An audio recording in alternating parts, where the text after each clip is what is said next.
Assalamualaikum warahmatullahi wabarakatuh dan selamat datang di video ini. Di video ini saya akan membahas sesuai dengan yang ada di judul ya, bagaimana peran orang tua dalam membuka pemikiran peserta didik atau siswa, yang mana itu merupakan anak mereka sendiri kan. Mungkin untuk pertama kita ambil dulu sebuah contoh yang baru-baru ini melebar ya, meluas, itu yang mana ada sebuah fenomena sebuah lembaga pendidikan agama melakukan protes terhadap fakta berlebih yang disampaikan oleh sebuah stasiun TV. Ya, saya tidak akan menyebut merek, tapi itu hanya sebagai contoh saja bahwa adanya hubungan kuat antara lembaga pendidikan ini dan juga terkaitannya dengan bagaimana ajaran yang disampaikan kepada para peserta didiknya. Nah, sebenarnya hal itu baik-baik saja, tapi yang jadi masalah satu, itu membuat mereka menjadi terkesan sebuah lembaga pendidikan yang tertutup, yang feodal gitu, memiliki pola pemikiran pendidikan yang kuno gitu, yang mana para peserta didik yang ada di dalam lembaga tersebut jadi kayak mereka kurang menambah wawasan, kurang berani berpikir kritis gitu. Mereka hanya mempercayai apa yang diajarkan oleh para guru-gurunya mungkin ya, sehingga mereka terkadang menolak apa tuh yang disampaikan dari pendapat-pendapat luar seperti media-media berita, media sosial. Padahal zaman sekarang kan nggak bisa ya, nggak mungkin yang namanya perkembangan tuh berhenti, pasti akan terus-terus berlanjut. Nah, sehingga misalnya masih ada hal yang stagnan seperti ini, itu bisa menjadi sebuah problematika tersendiri bagi pendidikan yang dijalankan, dan itu menjadi sebuah tantangan problematik dalam membangun dunia pendidikan yang lebih baik. Selanjutnya kita bahas apa maksud dari peran orang tua sebagai pembuka wawasan anak peserta didik. Sebelum kita membahas lebih dalam tentang bagaimana orang tua menjadi pembuka wawasan peserta didik lebih luas, pertama kita harus tahu dulu bahwa yang mana tentu saja kita semua udah tahu ya, bahwa keluarga itu adalah sumber pendidikan pertama dari setiap anak-anak, dari setiap keluarga yang ada, yang mana keluarga orang tua itu menjadi sarana dasar penanaman nilai-nilai dan pembentuk kepribadian seseorang gitu loh. Gak bisa seseorang yang baru lahir itu langsung proses pendidikan langsung oleh masyarakat luar gitu, oleh lembaga pendidikan, gak bisa. Itu awal pasti harus dengan orang tua. Maka dengan statement itu harusnya kita sudah tahu bahwa hubungan antara orang tua dan juga murid itu seharusnya sudah melekat kuat sejak lahir, sehingga untuk menyelaraskan pendidikan anak itu hampir bukan tidak perlu ya, tapi dari awal sudah harus dilakukan oleh orang tua. Sisanya lembaga-lembaga pendidikan itu hanya menambah pengetahuan yang mungkin masih belum ada dalam ranah orang tua untuk meningkatkan kecerdasan mereka, meningkatkan wawasan mereka agar lebih baik lagi dalam memahami kondisi yang akan mereka jalani di masyarakat. Nah, kalau seperti yang kita tahu dalam fenomena kemarin itu, yang mana ada sebuah gerakan protes yang mereka tidak mau dihina, bukan dihina ya, lebih ke tidak mau dikritik lebih jauh. Itu kan berarti kayak ada suatu penghalang yang membuat mereka tidak ingin mendengar hal-hal lain selain apa yang didengar oleh yang dididik oleh guru mereka kan ya. Yang mana sebenarnya seharusnya pendidikan, terutama pendidikan kritis ya, pendidikan kritis adalah bagaimana siswa diajak untuk berpikir lebih jauh, berpikir apakah sebuah hal yang mereka ketahui itu adalah benar atau salah. Nah, di sini seharusnya peran orang tua bisa memberikan dampak yang signifikan dalam pembelajaran siswa gitu kan. Kayak misalkan diajarkan di sekolah A itu A, B itu B, C itu C. Tapi kan nggak semuanya gitu. Bisa aja A itu sama dengan A koin B, A poin C, atau B poin A, B poin C.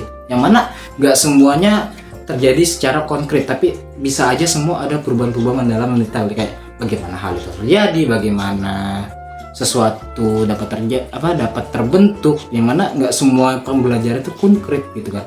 Nah, disinilah sebenarnya peran orang tua itu menjadi sebuah hal yang krusial dan sebuah hal yang diperlukan untuk anak gitu kan.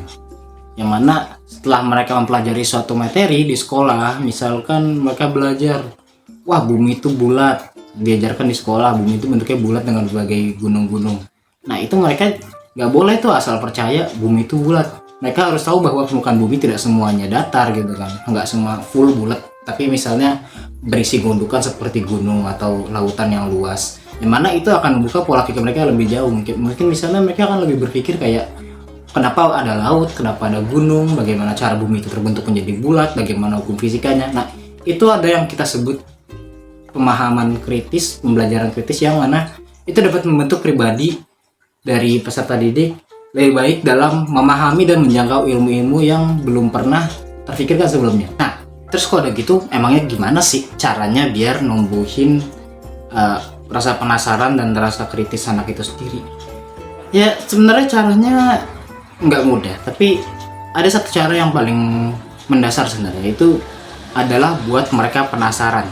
Jadi udah dari kecil tuh kita bimbing mereka untuk bagaimana mereka bisa berpikir kritis, bagaimana mereka nggak puas gitu dengan jawaban yang udah mereka dapat. Kayak misalnya mereka dapat mainan baru, itu kayak, ya jangan biarkan mereka hanya bermain gitu, biarkan mereka penasaran, biarkan mereka banting, biarkan mereka buka-buka mainannya itu, mereka rusakin mungkin. Ya itu dengan catatan mainannya nggak terlalu mahal ya. Kalau yang mahal mungkin iya agak riskan juga sih. Nah udah gitu terus, tapi jangan dilepas begitu aja ya.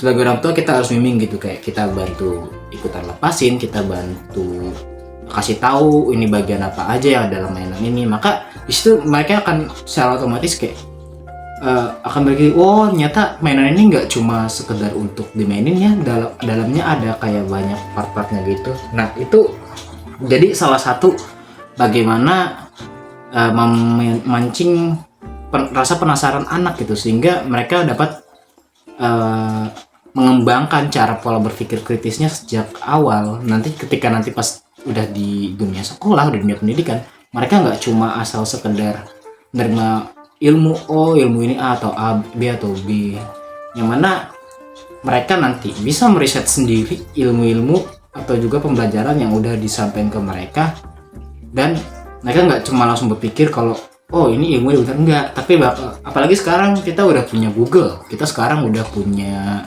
berbagai mesin seperti ChatGPT, AI juga kan, itu bisa mereka pakai untuk membuat mereka lebih penasaran lagi dengan pembelajaran yang telah mereka lakukan. Jadi untuk melakukan cross check gitu, mereka akan melakukan cross check sendiri. Itu bisa aja menjadi sebuah hal yang mungkin, bukan hal yang nggak mungkin. Apalagi di dunia serba digital saat ini, pengetahuan udah makin banyak gitu, nggak kayak zaman dulu kita kan memang pengetahuan hanya itu saja. Ditambah kurikulum sekarang kan yang menekankan pola pikir kritis, pola pikir kreatif, yang mana nggak cuma sekedar mendengarkan guru ceramah, mendengarkan guru berdialog, tapi juga bagaimana siswa ingin mencari tahu lebih dalam tentang apa yang dipelajarinya, dan juga mereka mencari tahu sendiri, entah di rumah, entah di sekolah, entah lewat buku teks yang mereka milikin gitu. Nggak cuma sekedar oh ini pelajaran ya udah kita percaya enggak, tapi kita bangun gitu sisi penasaran mereka sehingga mereka menjadi lebih kritis. Dan ini merupakan salah satu peran yang penting bagi orang tua gitu loh, untuk membimbing anak-anaknya untuk menjadi lebih kritis. Nah selanjutnya kita beralih ke pembahasan bagaimana seharusnya ada kolaborasi antar guru dan juga wali murid gitu dalam melakukan pembukaan pikiran ini, pembukaan wawasan yang lebih jauh untuk para siswa. Yang mana berarti kan nggak mungkin gitu kan ini hanya dilakukan oleh orang tua aja, bukan oleh guru aja. Apalagi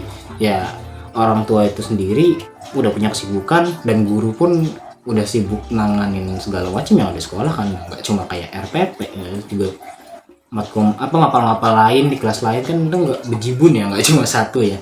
Apalagi anak-anaknya banyak, maka kita nggak semuanya bisa menuntun anak-anak ini untuk berpikir kritis secara bersamaan. Yang mana memang peran orang tua sebagai individu dan juga sebagai pendidikan primer di rumah, bukan cuma di yang mana kalau di sekolah kan hanya sekunder ya sebagai lembaga pendidikan, tapi sebagai pendidikan primer di rumah itu ya mereka harus membantu pola pikir anak-anak dalam mencapai tingkat kritisisasi dalam sebuah hal yang diajari gitu ya guys ya. Nah, maka dari itu sebenarnya ini cukup menjadi hal yang penting dan krusial dalam membangun pendidikan ya di Indonesia yang lebih maju dan lebih baik. Nah, selanjutnya kita akan lihat dampaknya gimana sih kalau misalnya terjadi wawasan pendidikan yang lebih tinggi ini. Yang pertama tentu aja kita bisa rasain yaitu adalah perubahan pola pikir para peserta didik, yang mana ini merupakan sebuah capaian yang lebih baik yang memang diperlukan untuk menghadapi dunia yang semakin berubah lebih cepat ini. Nggak bisa kayak dulu yang emang hanya stagnan di situ-situ aja maka kita tinggal ngikutin ABC selesai. Tapi sekarang karena kita memerlukan perkembangan yang lebih cepat, yang lebih baik dari pola pikir anak-anak, maka pendidikan kritis ini perlu dikembangkan lebih jauh gitu loh, biar nggak cuma sekedar anak-anak ini nggak cuma sekedar menjadi penonton, tapi juga melakukan hal-hal yang mereka pelajari gitu, kayak secara konseptual, secara teori mereka dapat mempraktikkannya dalam dunia nyata mereka tanpa merasa terbebani atau merasa kayak aduh susah banget ini. Enggak dong, kita tuh aja mau lah generasi masyarakat kita, bangsa kita lebih ke depannya lebih maju gitu, lebih kritis, dan nggak cuma sekedar stagnan di situ-situ aja gitu kan, nggak cuma mengikuti order yang di atas, tapi sekiranya mereka bisa cross check ini ada hal yang nggak bener, nah mereka bisa menolak, ini hal yang bagus, oke mereka bisa ACC, mereka bisa kembangkan. Itu menjadi keuntungan tersendiri begitu bagi pendidikan di Indonesia, yang mana menjadikan generasi-generasi baru nih lebih berpikir kritis, lebih maju gitu mikirannya, dan kita bisa semakin mengejar ketertinggalan gitu loh dari generasi-generasi negara-negara yang lebih maju daripada kita. Meskipun memang dalam penerapannya agak sulit ya, apalagi terutama nih masalah yang paling besar dari negara kita itu adalah ekonomi. Bagaimana nggak semua orang tua emang punya kesadaran untuk membuka pikiran kritis, karena orang tua sendiri kan dididik dengan cara yang konkret gitu ya di zaman kurikulum sebelumnya, yang mana hanya mementingkan kompetensi aja gitu kan, nggak memikirkan harus berpikir lebih luas. Nah ini juga menjadi tantangan bagi murid-murid dan juga orang tua dan juga sekolah dalam berkolaborasi untuk meningkatkan daya pikir para peserta didik gitu. Oke, sekian mungkin hanya itu yang bisa dibahas dari bagaimana cara membuka pemikiran wawasan lebih luas pada siswa, para peserta didik melalui peran orang tua juga dalam pendidikan. Kurang lebihnya mohon maaf. Wassalamualaikum warahmatullahi wabarakatuh.